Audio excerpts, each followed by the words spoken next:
let's take a look at this Git's list. So as you can see, he went 4-0 before he took that loss. Very cool to see for this Cult of Speed list. But as some of you Gits shouldn't be surprised, we've seen some crumping going on and Git's still getting stuck in because orcs are still orcs. So we have double units of beast bosses as the only characters. Actually, an interesting concept because me personally, as I agree, my Cult of Speed list, which you guys will also see an extra report because that's the next one coming out after the Warhorde one. But I only have a couple characters for their cheap points as well, and they're not the trikes. So even though the trikes are able to be played and interesting, there are archetypes and styles of Cult of Speed you can play without them, which here we see the Crumpen style, where he brings the beast bosses to get some value out of the wall. Of course, he's playing on the WTC terrain. They're more dense. He needs to be able to run through these terrain pieces, still get stuck in, reach dudes that are stuck in little corners and tight spaces, have a lot of OC. Really happy to see that with 10 units of Snagas. But he also brought the triple units of max Deffkoptas for 18 Deffkoptas here.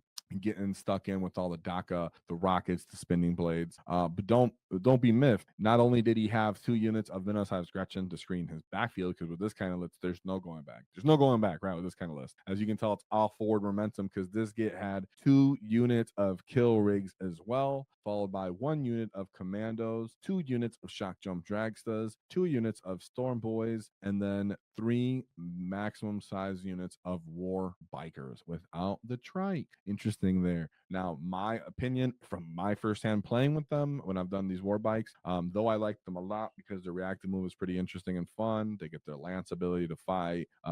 They feel pretty solid overall on the list. Is that when you have the trike, even though he's fast, he's just a huge base that gets in the way. Helps sometimes messes up coherency, gives enemies easier lines of fire at you. Sometimes the nice sleekness of the bikers is what you're happy for instead of playing for the buggy bases. As you see, there's gonna be Deffkopta bikes in the way. There's bases in the way. Trying to get lines of fire to shoot. There's gonna be kill rigs in the way. So paying for the trike as well is gonna get in the way of all these other big units around the field. Now, shock jump jackstas, for my Cult of Speed experience, not only are they very fun to maintain your, let's say, either primary rotation, like what unit's gonna hold that objective or hold an area for secondary, but they're very fun for denying enemy reserves a lot of the time. So if your Mandos can go up and create space, sometimes your shock jumps will jump there as well, create even more of a bubble, so the enemy has to be pulled back even further. And they're just overall, though I'm not sure about 2, this Git was able to pull them off. They make up for the fact that everything else is going to get in the way as well, like I said. So the fact that you're just going to pick up this dude and be like, all right, I'm going to put it over here.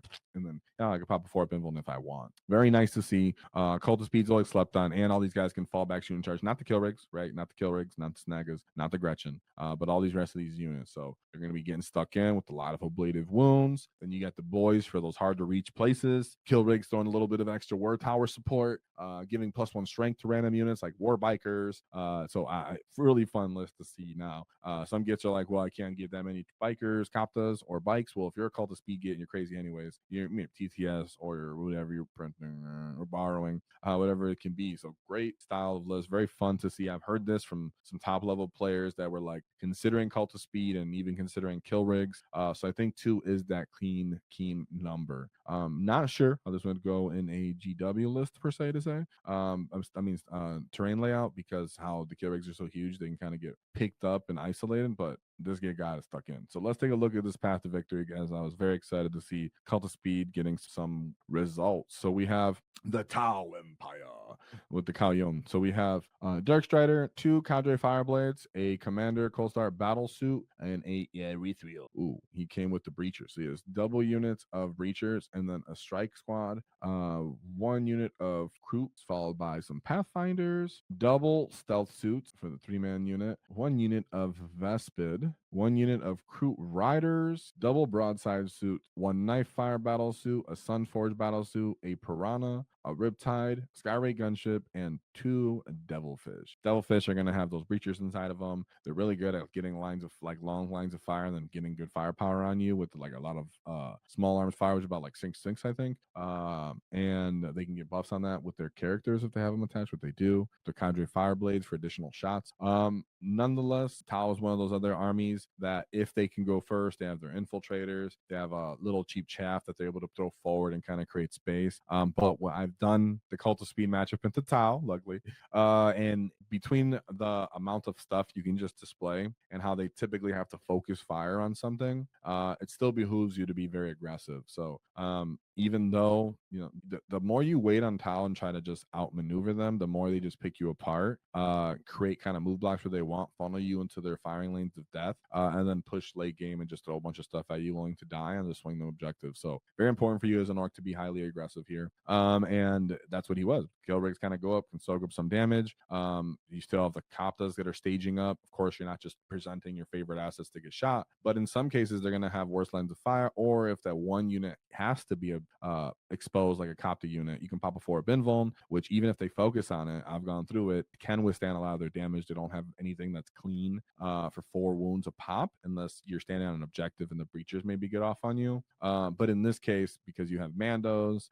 you have even the shock jumps, you can end up using the buggies, which I've done as well, or shock jumps in this case, where you can either use them to stop reserves from coming in, and or you can jump into firing lanes where the enemy wants to be next turn, or and end up kind of stopping them from actually getting shots off and deeper into your line. So could be very interesting. I think that matchup, as you can see, went very one-sided, 96-point win. Easier said than done, but Cult of Speed has a lot of the tools, because as you're moving up and charging and killing some dumb stuff, they can all fall back and do things. So it's very problematic, that multi-potential from Tau. You start getting under a little chest, touching their transport, they want to do stuff, fill up the board with your bodies. It's a great fun time, crumping little fish dudes. Then move into the second game, which was Necron. So we have the Awakened Dynasty. So Luminar Suzeras, Emotech Stormlord, Scorpec Lord, triple Technomancer, followed by a Canoptic Reanimator, triple Canoptic Race. So we know he's just trying to be the meat. One unit of double units of Locust Destroyers. One is the minimum size, one is a 2-bin unit. 2 big bricks of Scorpec Destroyers, and then 2 minimum size unit of Triarch Praetorian. So it came down to when I was really wondering how this would go, because these wraiths aren't getting picked up by anything too effectively in Johan's list. You know, on the WAAAGH turn, I think he could pull off killing, you know, one of them, potentially, because there's a mortal wound potential from this list a lot of the time. I think is overlooked between the Koptas flying over you, some grenades, a little bit of bomb squig. So they could hypothetically pull it off. But ultimately, if you're really looking for how that Cult of Speed list kind of runs, it does also come down to just having so much stuff that the enemy runs out of the effectiveness of killing them. As long as the WAAAGH turn is on the go turn, you focus on his abilities to now. Don't get me wrong, I know Wraith can kill you. I'm not crazy here. I understand if you're on objective, Wraith can still crump you. But nonetheless, having one unit that activates kind of hard into orcs isn't nearly as bad as having like 3 units activating into 3 orc units, because sometimes those units can just pick up each unit on their own, or devastate it enough that there's not a good crackback. So a lot of OC from the Koptas, the bikers, and they're not scared to reach out, kill some of these units, multi-phase damage them before they get stuck in, and then expect to fall back and possibly do it again, fight for the primary. I would like to see what the mission was, because easier said than done. You know, they do have solid buffs. You have Emotech to run around fighting on his own. The Wraiths will re-roll on an objective, I think, to wound, not sure. And then the Wraith. Now the Destroyers, though, on paper, they're scary. They can whiff, as long as you don't let them go into your bikers necessarily. But 87-point win there. Love to see it. I'd like to know what happened there, because that was one of the more interesting ones that I watched. I was like, oh, that would be a kind of tough matchup if you're really thinking about how orcs like to play linearly. You got to be cunning get in that one. If you're playing Cult of Speed, you generally quite a cunning get. Then we go into his third game, which we have the Demic Incursion. So we have Bellicor, a Bloodthirster, a Great Unclean One with the Feel Pain, Chiral Fate Weaver, and then Lord of Change. Double unit of Nurglings, 1 unit of Plague Bearers, Beast of Nurgle, and double units of Flamers, 1 a min and 1's a big. Cool thing about these guys, kind of, for them, is that they're -1 to hit, and they have a 4 bin vuln at all times. They are like 3 wounds a pop, which can be a problem. But if you have Deffkoptas, now I do understand they're -1 to hit, but I've noticed still with my Deffkoptas, at least some games more than others, popping sustain 2 when they get close enough kind of offsets that, can still have the unit go off just enough to pick up these units somewhat more reliably, of course, because you have twin linked your mortal wound potential. But when it comes to demons, it's always, if I kill a couple of the big dudes enough and interact with too many of their small guys and fight on over the objectives, I'll have more OC than them, and they just won't kill me fast enough. And when you're running that many bikers and Deffkoptas, and you still have the boys, and you have the kill rigs, and they don't really have shooting to deal with the kill rigs, you know, and your snaggas can at least help you tear down one of those demons. Pretty tough matchup for that demon player. So 93-point win there. Love to see that. Then we go into this fourth matchup, which was the Dark Angels with the Stormlands Task Force. Now, it wasn't the new rock, right? Which I'm gonna have to get one of those practice games in again for the. I've played against it, but I want to try with Warhorde. So I want to again. So we'll see how that goes. But this was Stormlands in this case, so not the rock, so not the counter charges in the -1, but he is advanced in charge. So still threatening style of matchup here. So we have Azrael, Lionel Johnson, triple Tech Marines, 3 minimum size unit of Assault Intercessors, 3 Deathwing Knight units, 3 Land Speeder Vigilances. Well, I forgot. I don't even know what to do, to be honest. Just look at it. They're either like additional AP or like strip cover or something from what I remember, but I might be wrong. So I might as well, or we can look together. Actually, it was what I just said. Shooting phase. Oh, I can shoot back at you. Okay, I've seen this more on the Dark Angels list. Okay, so this one is gonna be a little if you kill an enemy unit within 6 in their opponent's shooting phase within 6 of it, that this guy can shoot back. So that's actually somewhat interesting considering it does have the plasma battery. Actually, I can pull this up to you guys. You guys see it? Boom, there you go. Sorry, Gits. I should let you guys see. So there's a plasma battery here. So it's D6 +1, strength 8, -2 damage, or strength 9, -3 3 damage. T8, 3 wounds as if I've been rolled, and then 10 wounds apiece. So interesting in that case. Nice. Then we have a scout. So a lot of redundancy here. Not that many things that are going on. From my Dark Angels experience, though I highly respect them as an army, as an orc, if I can get the angles and interactions to pick apart kind of their softer units, and kind of dissect the army so they run out of gas, it helps a lot of the time. If I have to interact with the Deathwing Knights, mortal wounds are your friends. If you're playing Warhorde, fight on deaths are your friends. And in this case, I think you're just having a lot of stuff will also help you. And still, there's mortal wound potential on this list too. So never underestimate how much all the bodies in OC can be for this kind of activations, because now the Deathwing Knights are somewhat scary, and I know these land speeder vengeances, of course, can get off on your bikers if you let them too early. But once everything starts getting stuck in and you have your 5-up invul on, it's a really go turn. The amount of meat and bloodshed you're exchanging can kind of sometimes outpace the enemy. So even though it's definitely a very hard list, and depending on which mission it is, like I wouldn't love to play Purge to Foe against it necessarily. Love the great job pulling that W out with that style of list, right? Not too many things are popping the kill rigs there, so kill rigs can be kind of aggressive, start getting in the way, forcing fights. So happy to see that. And of course, Economic Armor can send one activation for one of those units, so you can essentially dwindle the Deathwing Knights enough that they can't finish your units fast enough, and you still win on primary. So take it as you wish, he gets, but great job there. And then we go into the last game where he did end up losing, where he went to the Chaos Knight. So there was one thing, is that yes, he could deal with some big stuff for the most part, but I don't know if he had enough anti-tank for this style of matchup, which is one of the most notorious things known for Cult of Speed, right? So we have triple Knight Despoilers with their Despoiler battle cannons, which are insane. They have volume, they have damage 3, they have long range shots on big thick bodies, and then triple baby carnivore knights with triple beast of Nurgles, triple Nurglings, and then 1 plague bear unit. So he can still even sticky either his home objective, or he can go out sticky an objective, force you to want to come interact with that as well. All these Nurglings can get in the way and kind of try to infiltrate, and then beast of Nurgles are regenning if they're not getting killed on that same phase.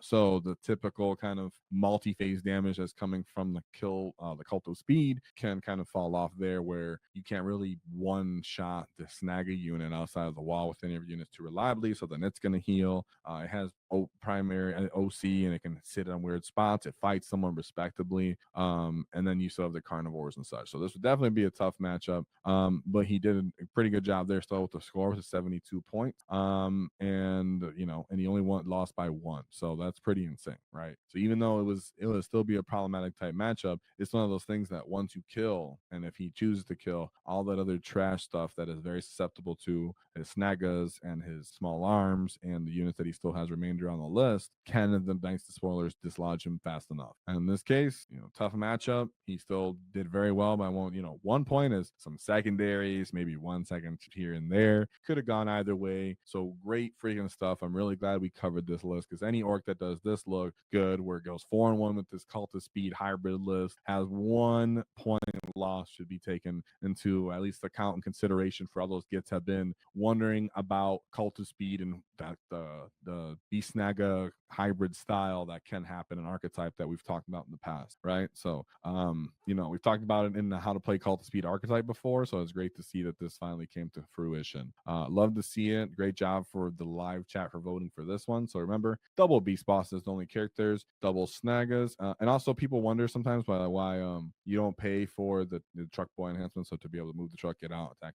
Typically you're staging around the mid table anyways, and you have saturation of stuff. You can kind of find your way there, and it's pretty expensive, so people just tend to not pay for double snaggas, 3 big bricks of Deffkoptas, which is crazy for a blade of wounds and how much it takes for the enemy to dislodge them. Not reliable for offense, not always reliable for defense, but the amount of just bodies, wounds, and dice there are there means that the dice can go either way, and the enemy has to take into account and try to dislodge them. And for 160 points, it's insane value in Cult of Speed. So this many bodies, I just run with 2 big bricks right now because I'm lazy. But it's still been very important in those games where I'm just like, well, you finally committed to them, and I committed with them. I didn't care that they didn't do anything. You just presented your whole army to kill them, and now I'm going to take my pound of flesh in positioning on the tables. Love the Deffkoptas in that case. 2 Gretchen, because you cannot let people get behind you with this kind of list. Double kill rigs for the WCC delivery transport. Love to see that. Giving out some buffs, hopefully, to the bikers, maybe on one case for +1 strength. That'd be hilarious. 1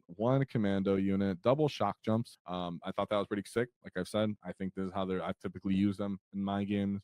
Once in a while, they will precision out a character. I got 1 Gene Stealer character ever, and it was fantastic. I love it, and I'll never forget. And then 2 units of Storm Boys for the flash fast gets, because sometimes, man, I played Call of Speed without a Storm Boy unit, bro. That was annoying. Because you're so much stuff on the table, you can't get anywhere. And if you have just these smaller secondaries or positions you want to be in, moves and set things you want to set up, having a jetpack makes a huge difference, because dang, you're not getting around the field any other kind of way, trust me. And then 3 units of bikers, which are also going to be all up in the way, which are running similar to the Kopta, where it's like, well, I have all these things you're not gonna be able to kill. A lot of times people play the flanks with these guys, threatening to just run around and touch either their back line, and in that case you're pulling reactives, and then you're getting stuck in onto objectives, enemies coming to kill them, and they're like, oh, that was only 130 point unit for that many wounds, and then here I come with the rest of my army. So I love to see it. So much stuff, so much trash. I love playing standard lists that are trash and just not necessarily anything's too important. Everything here is somewhat threatening, but also disposable and redundant. So great job with this style. Love to see it, and love to see another version of Orcs performing at an event. Another thing to check out is our sponsor, the Baron of Dice. They make high quality custom dice. If you enjoy our content and want to show some love, check out the Baron of Dice custom dice, including Wall Tactics official dice. To support us, use our discount code in the description for 5% off, because nobody likes taxes. If you enjoyed the clip, check out the full video here. If you'd like to see more tactics, click here. Let's get stuck in, lads!